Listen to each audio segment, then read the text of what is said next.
میں میرے عزیز بھائیوں اور میری عزیز بہنوں، آج ہم نے تسمیہ شرح کی کتاب سے اس کے 7ویں باب سے، پھر اس کے بعد ہم نے عبرانیوں کے نام خط، اور اس کے بعد آج ہم مرکز رسول کی معرفت لکھی گئی انجیل اس کے 12ویں باب کی 28ویں آیت سے دیکھ رہے ہیں کہ خدا نے ایک خاص حکم جو سب سے پہلا اور بڑا حکم ہے اسرائیل کو بھی دیا، اور اس کے بعد ہم بھی اسی حکم کو اڈاپٹ کرتے ہیں، کیونکہ خدا کا ایک حکم ماننے کے لیے ہے اور کسی کی تردید نہیں کی جا سکتی، اور نہ ہی آپ کہہ سکتے ہیں جی یہ والا حکم تو اسرائیل کے لیے تھا، ہمارے لیے یہ نہیں ہے، بلکہ جتنے بھی احکامات ہیں وہ تمام کے تمام ہم سب کے لیے ہیں، کیونکہ وہ پورے انسانوں کے لیے۔ بہرحال اتنا ضرور ہے کہ کچھ احکامات کو خدا نے اور زیادہ بہتر طور پر ہمارے سامنے پیش کیا تاکہ ہم اور زیادہ بہتر طور پر ان چیزوں کو جان سکیں۔ جیسے اگر خون نہ کرنا کی بات ہے تو یسوع مسیح نے کہا کہ غصہ بھی نہیں کرنا، کیونکہ غصہ کریں گے تو ہی خون کریں گے۔ آپ کے اندر اگر غصہ ہی نہیں تو آپ یقینی طور پر قتل کرنے کے لیے تیار نہیں ہو سکتے۔ اور اچانک تو ایسے معاملات ہوتے نہیں، ہاں غلطی سے اگر کچھ ہوتا ہے تو اس کے لیے تو خدا ویسے ہی ہمیں معاف کر دیتا ہے، لیکن اس کے لیے بھی خدا بھی کہتا ہے کہ جہاں پہ آپ کو لگے کہ غلطی کے چانسز ہیں وہاں پہ آپ نے پہلے احتیاط کرنی ہے۔ اگر آپ کی بے احتیاطی کی وجہ سے غلطی ہوتی ہے تو بھی آپ مجرم ٹھہرتے۔ جیسے کہ میں نے گھر بنا کے میں نے اس کا منڈیر نہیں بنایا، بنیرا نہیں بنایا، کوئی دیوار نہیں بنائی چھت دے، وہاں سے اگر کوئی بندہ گرے گا تو اس کا قتل میرے سر پہ ہوگا، کیونکہ میں نے وہ نہیں بنایا۔ تو جہاں پہ آپ کی غلطی موجود ہو وہاں پہ اگر اچانک بھی کوئی کام ہوگا تو وہ بھی آپ کے سر ہوگا، کیونکہ آپ نے احتیاط نہیں کی۔ مثال کے طور پہ آپ کے گھر میں کوئی بیمار ہے اور آپ اسے بر وقت میڈیسن نہیں دیتے، ادویات بھی تو خدا کی پیدا کی گئی ہیں، تو اگر آپ اسے بر وقت دوائی نہیں دیتے، گھر میں رکھ کر آپ اسے موت کے حوالے کر دیتے ہیں، تو اس کی موت کا ذمہ دار کون ہوگا؟ آپ ہوں گے، وہ قتل آپ کر سکتے ہیں۔ تو محتاط ہونا بھی بہت زیادہ ضروری ہے۔ ایسا نہیں ہے کہ خدا نے ہمیں یہ کہا کہ خون نہ کر، مطلب کہ آپ نے خود کیا ہے تو پھر آپ پہ الزام ہے، اور اگر آپ اس میں انوالو نہیں ہیں تو پھر آپ پہ الزام۔ ضرورت اس بات کی ہے کہ ہم اس بات کو پورے پراپر طریقے سے سیکھیں کہ جہاں پہ بھی آپ کی بے احتیاطی شامل ہے وہاں پہ کوئی حادثہ ہوتا ہے تو وہ حادثہ بھی آپ کے سر ہے۔ مثال کے طور پر ایک چھوٹا بچہ ہے، 10 سال کا، 12 سال کا، آپ اسے موٹر سائیکل دے دیتے ہیں، وہ موٹر سائیکل کسی میں مار دیتا ہے، اس کا نقصان ہو جاتا ہے دوسرے بندے کا، تو جو نقصان ہوا ہے وہ آپ کے سر ہے، کیونکہ آپ نے اس چھوٹے بچے کو موٹر سائیکل دی کیوں؟ آپ نے ایسا کیا کیوں؟ جب آپ نے یہ کیا ہے تو پھر اس کا مجرم کون ہے؟ آپ، کیونکہ آپ نے یہ کیا۔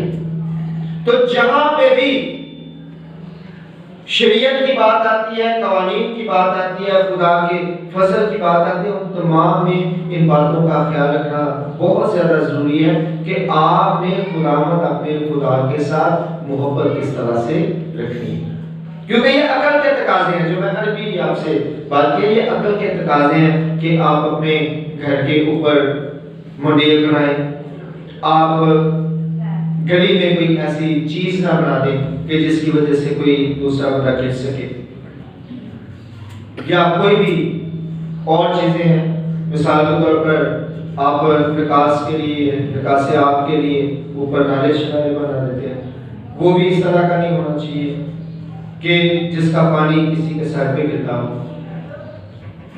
آپ تو اپنی چھت صاف کر رہے ہیں، لیکن اس چھت کے صاف کرنے سے کوئی دوسرا گندا ہو رہا ہے تو وہ بھی آپ کے ساتھ ہے۔ آپ یہ نہ کہیں کہ خدا نہیں پوچھے گا، خدا تو پوچھے گا۔ آپ کیا کرتے ہیں کیا نہیں کرتے ہیں، ایک ایک چیز کا آپ کو حساب دینا ہی ہوگا، اور خاص طور پر انسانوں کے متعلق آپ کو تمام کی تمام باتوں کا حساب دینا ہوگا۔ تبھی آج ہم دیکھتے ہیں کہ خداوند خدا کہتا ہے کہ تو خداوند اپنے خدا سے اپنے پورے دل سے پیار کر۔ کیا کر؟ اپنے پورے دل سے پیار۔ دل سے پیار کر کیا مطلب ہے؟ کیونکہ جتنی بھی خواہشات ہیں، جتنے بھی برے خیال ہیں، جتنے بھی برے ارادے ہیں، کہاں پہ پیدا ہوتے ہیں؟ دل میں۔ کہاں پہ پیدا ہوتے ہیں؟ دل میں پیدا ہوتے ہیں۔ اور خدا کہتا ہے کہ تو اپنے خداوند خدا سے اپنے پورے دل سے، یعنی کہ جو تیرے دل میں ارادہ پیدا ہو، تو نے اس ارادے پر عمل نہیں کرنا، کس کی وجہ سے؟ خدا کی وجہ سے۔ کہ میں چونکہ خدا سے پیار کرتا ہوں، دل تو میرا یہ چاہتا، دل تو میرا یہ چاہتا ہے، لیکن میرا خدا سے اتنا پیار ہے کہ میں وہ نہیں کروں گا جو میرا دل چاہتا ہے۔ تو آپ نے دل سے خداوند کو پیار کیا، اور اگر آپ اپنے دل کی خواہشات بھی پورا کرتے جائیں اور ساتھ ساتھ کہتے جائیں خدا سے مجھے بڑا پیار ہے، خدا سے مجھے بڑا پیار ہے، میں بڑی خدا کی بندگی کرتا ہوں، خدا کی بڑی عبادت کرتا ہوں، اور خداوند کے ساتھ میرا بڑا تعلق ہے، تو آپ کا خدا کے ساتھ کوئی بھی تعلق نہیں ہے، کیونکہ آپ دل سے تو اسے پیار نہیں کر رہے۔ آپ کا دل جو چاہتا ہے، جو خواہشات کرتا ہے، وہ تمام کی تمام پر آپ کیا کر رہے ہیں؟ عمل کر رہے ہیں۔ اور یسوع مسیح نے اس حوالے سے کہا تھا کہ انسان کو ناپاک کون کرتا ہے؟ وہ چیزیں جو دل سے نکلتی، جو دل سے نکلتی، بری خواہشات، خون ریزیاں، یہ تمام کی تمام انسان کو کیا کر دیتی ہیں؟ ناپاک کر دیتی ہیں۔ تو دل سے پیار کرنے کا مطلب ہے کہ آپ نے اپنے دل پر کنٹرول کرنا ہے، اپنی خواہشات پر کنٹرول کرنا ہے۔ آپ جو چاہتے ہیں وہ آپ نے نہیں چاہنا، بلکہ وہ جو چاہتا ہے وہ آپ نے چاہنا ہے۔ اگر آپ کی چاہت کو آپ مانے بغیر، قبول کیے بغیر، اس کی چاہت پر اپنی چاہت کو قربان کر دیتے ہیں، تو اس کا مطلب ہے آپ نے خدا سے اپنے پورے دل سے پیار کیا، پھر اپنی پوری جان سے خدا کو پیار کریں۔ یہ کہ اپنی جان کی فکر نہ کرتے ہوئے اسے پیار کرنا، یہ سب سے مشکل کام ہے، یہ سب سے مشکل کام ہے، اپنی جان کی فکر نہ کرتے ہوئے اسے پیار کرنا۔ کئی دفعہ ہم کیا کرتے ہیں؟ ہم کئی دفعہ سوچتے ہیں کہ یار اس میں تو میری جان جا سکتی، اگر میں فلاں جگہ پہ جا کر تو خدا کی گواہی دوں گا تو میری تو جان بھی جا سکتی ہے، اگر میں ان لوگوں میں خدا کی گواہی دوں گا تو یہ تو مجھے مار بھی سکتے ہیں۔ تو خدا کہتا ہے جان دینے تک آپ کو وفادار رہنے کی ضرورت ہے، یہ کہ جان سے بھی آپ نے اپنے خدا سے پیار کرنا ہے، یعنی کہ اپنی جان کی فکر نہیں کرنی۔ وہ صورت میں بھی ہے کہ آپ خوراک، فانی باقی چیزوں کے لیے محنت کرنے کے بجائے اپنی روح کو بچانے کے لیے محنت کریں، تو وہ جان سے خدا کو پیار کرنا ہے۔ جیسے کہ آپ کے پاس گھر نہیں ہے تو آپ گھر بنانے کے لیے مختلف طرح کے الٹے سیدھے کام کریں، تو آپ نے اپنی جان کو خدا کے نہیں بلکہ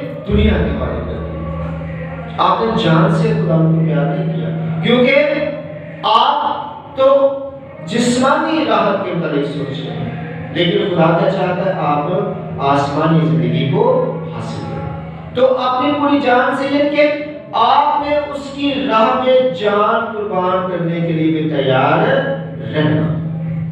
کبھی اپنی جان کو بچانے کے لیے خداوند کا انکار نہیں کرنا۔ اگر آپ اپنی جان کو بچانے کے لیے خداوند کا انکار کر دیتے ہیں تو اس کا مطلب ہے آپ اپنی جان سے خداوند کو پیار نہیں کرتے۔ اس کے بعد آپ دیکھیں کہ لکھا ہے اپنی ساری عقل سے خداوند کو پیار کریں، عقل سے۔ اب عقل کا کیا تقاضا ہے؟ جب ہم خداوند خدا کے متعلق سوچتے ہیں تو کئی دفعہ ہماری عقل میں یہ آتا ہے کہ کام تو میں کر رہا ہوں، محنت میں کر رہا ہوں، صرف میری محنت کا مجھے مل رہا ہے تو خدا کا اس میں کیا کردار ہے؟ اگر میں زیادہ محنت کروں گا تو زیادہ پیسے کماؤں گا، کم محنت کروں گا تو کم پیسے کماؤں گا، اپنی صحت کا خیال رکھوں گا تو میں تندرست رہوں گا، اپنی صحت کا خیال نہیں رکھوں گا تو میں بیمار پڑ جاؤں گا۔ تو سارا کچھ تو میں خود کرتا ہوں، تو خدا کا اس میں کیا کردار ہے؟ تو یہ کون کہہ رہا ہے آپ کو؟ یہ عقل اس طرح سے باتیں کرتی ہے کیونکہ وہ ریزن مانگتے ہیں بات کو کہ وجہ کیا ہے۔ تو خدا کہتا ہے اپنی پوری عقل سے بھی مجھے پیار کرنا ہے۔ آپ کی عقل آپ کو گمراہ نہ کرے۔ کئی دفعہ جیسے کہ بہت سے لوگوں کو گمراہ کیا، وہ یہ سوچتے ہیں کہ یار یہ مقدسین سے دعا کرنے کی کیا ضرورت ہے، میں خود نہیں دعا کر سکتا؟ کیا میرا خدا کے ساتھ ڈائریکٹ رابطہ نہیں ہے؟ کیا خدا میرے دل میں نہیں رہتا؟ کیا خدا کے ساتھ میں منسلک نہیں ہوں؟ تو پھر میں کسی اور سے دعا کیوں کروں؟ عقل کہے گی، لیکن خدا کیا کہہ رہا ہے کہ اپنی ساری عقل سے مجھے پیار کر، کیونکہ ان کو میں نے اپنا نائب مقرر کیا ہے۔ جیسے حضرت موسیٰ نے حضرت ہارون کو اپنا کیا کیا؟ نائب مقرر۔ خدا نے کہا کہ موسیٰ آپ نے اپنے بھائی ہارون کو کیا کرنا ہے؟ کہانا کہ عہدے پر فائز کرنا ہے، اور یہ گھرانہ جو ہے وہ کہانوں کا گھرانہ ہوگا۔ تو اب یسوع مسیح دائمی کاہن ہے تو وہ اپنے نائب مقرر کرتے ہیں جو زمین پر کیا کرتے ہیں؟ کہانت کرتے ہیں۔ تو جس طرح سے یسوع مسیح کاہن اعظم ہے تو ان کے نائب بہت زیادہ عزت کے لائق ہے۔ تو کئی دفعہ ہم جب عزت کی بات کرتے ہیں، عزت کرنے کی بات کرتے ہیں، تو ہم سوچتے ہیں کہ شاید یہ ٹھیک ہے کہ نہیں ٹھیک ہے۔ اب ہمیں عزت کرنا ہی نہیں آتی، رسپیکٹ کرنا نہیں آتی، ہمیں صحیح رسپیکٹ کا پتہ ہی نہیں ہے۔ اور ہم عقل ہے نا، عقل کئی دفعہ آپ کو کہہ رہی ہوتی ہے کہ نہیں نہیں یہ تو غلط ہو جائے گا، ایسا تو نہیں ہو سکتا۔ حالانکہ میں نے پہلے بھی کئی دفعہ آپ کو بتایا ہے کہ دو مختلف طرح کے سجدے ہوتے ہیں۔ ایک ہوتا ہے حقیقی سجدہ جس میں آپ عبادت کرتے ہیں، اور ایک ہوتا ہے تعظیمی سجدہ جس میں آپ صرف تعظیم کرتے ہیں، صرف تعظیم۔ جیسے کہ بادشاہ جو ہے پہلے جو بادشاہی نظام ہوتا تھا اس میں جو بندہ بھی بادشاہ کے دربار میں جاتا تھا کیا کرتا تھا؟ وہ اپنا سر جھکا کے تو سلام بھی اس طرح سے کرتا تھا۔ شاید کسی نے ویسے نہیں دیکھا ہوگا تو کہیں نہ کہیں آپ کو ایسا دکھائی دیا ہوگا۔ تو وہ کیا تھا؟ وہ اصل میں تعظیم ہے، رسپیکٹ ہے۔ اور یہ جو نظام ہے ہمارا، اس نظام میں بھی اسی طرح کی رسپیکٹ کرنے کی اصل میں ضرورت ہوتی ہے۔ اور کئی دفعہ ہماری عقل ہمیں کہتی ہے کہ نہیں یہ تو نہیں ہو سکتا، اس طرح تو میں شاید کوئی گناہ نہ کر لوں، یا کوئی گناہ تو نہیں ہو رہا۔ گناہ نہیں ہو رہا۔ اگر آپ اپنے گھر میں جائیں، آپ کے والد صاحب ہیں سامنے، اور آپ جاتے ہی اپنے والد صاحب کے قدموں کو ہاتھ لگائیں، کوئی گناہ نہیں ہوگا۔ یہ وہ تعظیم ہے، یہ وہ تعظیم ہے جو خدا چاہتا ہے کہ ہم اپنی زندگی میں رکھیں۔ کیوں؟ اس لیے کہ خدا ہمارا باپ ہے اور اس نے زمین پر ہمارے لیے انتظام کیا ہے، ہمارے لیے زمین پر انتظام کیا ہے۔ اور جیسا سجدہ ہم خدا کو کرتے ہیں اسی طرح کا سجدہ ہم نے اپنے باپ کو کرنا ہے۔ فرق صرف یہ ہے کہ وہاں پہ حقیقی اور یہاں پہ تعظیمی ہے۔ یعنی کہ یہ والی تعظیم یہ والا سلسلہ. لیکن عقل کیا کہتی ہے؟ عقل آپ کو کہے گی کہ ایسا نہ کر. عقل آپ کو ایسا کرنے سے روکتی ہے. لیکن خدا کا کلام کیا کہتا ہے کہ تو اپنے خداوند کو اپنی ساری عقل سے پیار کر. یعنی کہ اس کے احکامات میں یہ شامل ہے تو آپ نے اس کے حکم کو ماننا، آپ نے اس کے حکم کو سمجھنا ہے، آپ نے اس کے حکم کو جاننا ہے. اور یہی وجہ ہے کہ حضرت داؤد جب کبھی بھی حضرت ساؤل کا سامنا کرتے تھے، ساؤل بادشاہ کا. حضرت میں اس لیے کہہ رہا ہوں کیونکہ خدا نے جس کو ایک دفعہ مسح کیا ہے وہ ہمارے لیے قابل عزت ہے. اب بے شک وہ جو بھی کام کرے، جیسے بھی کام کرے، اس کی صلاح کس نے دینی ہے؟ خدا نے، میں نے نہیں دینی. لہذا میرے لیے فرض ہے کہ میں اس کی عزت کروں. تو اب کیا ہوا کہ حضرت داؤد کیا کر رہے ہیں؟ جب کبھی بھی شاول بادشاہ سے ان کا کیا ہوتا ہے؟ ٹکراؤ ہوتا ہے تو وہ ہمیشہ ان کے سامنے جھکتے ہیں. کیوں جھکتے ہیں؟ کیونکہ یہ خدا کا چنا ہوا. بے شک اب یہ خدا سے جدا بھی ہے یا خدا نے سزا بھی دے دیا تو بھی، سزا کے باوجود تو بھی میرے لیے یہ قابل عزت ہے، قابل، کیونکہ یہ خدا کا کیا تھا؟ قانون تھا. اور حضرت داؤد جو ہے وہ یہ جانتے تھے کہ خدا کا قانون کیا ہے. ہم کئی دفعہ عقل کے چکر میں پڑ جاتے ہیں اور عقل کے چکر میں پڑ کر ہم خدا سے وہ والی محبت نہیں رکھ پاتے ہیں جو خدا چاہتا ہے. اور وہ محبت بہت سے ذرائع سے خدا تک ہماری پہنچتی ہے، کیونکہ اس کے فوراً بعد یہ حکم ہے کہ اپنے ہمسائے کو اپنی مانند کرو. یعنی کہ یہ جو پہلا حکم ہے اس کی تکمیل جو ہے اس حکم کے ساتھ ہوتی ہے. اور ہمسائے میں یہ نہیں کہ آپ کے ساتھ والا گھر، ہمسائے میں سارے لوگ ہیں، سب لوگ ہیں. آپ کے ماں باپ سے لے کر آپ کے دشمنوں تک سب آپ کے ہمسائے. تو سب سے آپ کو کیا کرنا ہے؟ پیار کرنا، سب سے پیار کرنا. اور عقل کو درمیان میں آنے نہیں دینا، کیونکہ جب آپ کہیں گے نا پوری عقل سے پیار کرنی، کہ اب آپ نے یہ نہیں سوچنا کہ عقل کا کیا تقاضا ہے. عقل کا تقاضا تو یہ ہے کہ اپنے دوستوں سے پیار کرو، دشمنوں سے نفرت. عقل تو یہ کہے گی نا جڑا سارے نہ چنگا ہوتا ہے رسی بھی چنگی، عقل تو یہ کہے گی. لیکن خدا سے جو آپ نے پیار کرنا ہے اس میں آپ نے اس والی عقل کو استعمال نہیں کرنا، بلکہ آپ نے عقل کے تقاضوں کو ایک سائڈ پہ رکھنا ہے اور خداوند اپنے خدا سے محبت کرنی ہے. اور یہ سوچے بغیر محبت کرنی ہے کہ عقل نہیں مان رہی، ذہن نہیں مان رہا، میرے ذہن میں یہ بات آ نہیں رہی ہے، سمجھ نہیں آ رہی ہے کیسے کروں. لیکن آپ نے وہ اس لیے کرنا ہے کیونکہ خدا کا حکم اس میں شامل ہے. اور آگے لکھا ہوا ہے پوری طاقت سے پیار کریں، پوری طاقت سے خدا اپنے خدا کو کیا کر؟ پیار کر. یعنی کہ آپ چاہے کسی بھی حالت میں آپ نے اپنی محبت کو خدا کے ساتھ نہیں چھوڑا.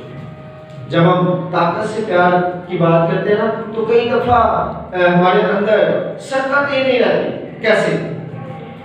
کہ کوئی حادثہ ہو جاتا ہے، آپ بیمار پڑ جاتے ہیں، یا کوئی دکھ آ جاتا ہے، کوئی مصیبت آ جاتی ہے، کوئی تنگی آ جاتی ہے، تو آپ کہتے ہیں کون سا خدا، کیسا خدا؟ ہمارے ساتھ تو خدا صرف ناانصافیاں ہی کر رہا ہے، ہمیں تو دکھ پہ دکھ دیے جا رہا ہے، ہمیں تو تکلیف پہ تکلیف دیے جا رہا ہے، تو کون سا خدا؟ تو وہاں پہ طاقت آئے گی. کیا اپنی ساری طاقت سے خدا، وہاں پہ آپ کو انرجی پروجیکٹ کرنی ہوگی اس بات کے لیے کہ مجھے اپنے خداوند سے کیا کرنی ہے؟ محبت کرنی ہے. وہ اچھا کرے، وہ برا کرے، میں نے اسے کیا کرنا ہے؟ پیار کرنا ہے. جیسے کہ حضرت ایوب کہتے ہیں کہ ہم خداوند سے سکھ پائیں اور دکھ نہ پائیں. تو طاقت سے پیار کرنے کا مطلب ہے کہ دکھ میں بھی سکھ میں بھی دونوں حالات میں آپ نے خدا سے پیار کرنا. اور اگر آپ دکھ میں تو خدا سے محبت رکھیں اور سکھ میں رکھیں تو بھی آپ نے طاقت سے پیار نہیں کیا، اور اگر آپ سکھ میں تو خدا سے محبت رکھیں، دکھ میں رکھیں تو بھی اپنی طاقت سے خدا کو پیار نہیں کیا۔ تو دونوں صورتوں میں خدا سے محبت کرنے کی ضرورت ہے۔ اور جب ہم اس طرح سے اس پیرامیٹر پر چلتے ہیں تو حقیقی معنوں میں تب ہی ہم خدا کی پاک مرضی کے مطابق ہو سکتے ہیں۔ اور اگر میں ان میں سے ایک بات کو بھی نہیں مانتا تو میری خدا کے ساتھ کوئی بھی محبت نہیں ہے، کیونکہ ان ساری چیزوں کو جن کے متعلق خدا نے حکم دیا میں پورے طور پر نہیں مانتا ہوں۔ میں کسی بات کو تو مانتا ہوں جو مجھے آسان لگتی ہے، اور جو مجھے لگتا ہے کہ یہ ذرا تھوڑا مشکل ہے اسے میں کہتا ہوں چلو خیر اگنور کر دیتے ہیں۔ تو ایسا خدا نہیں چاہتا۔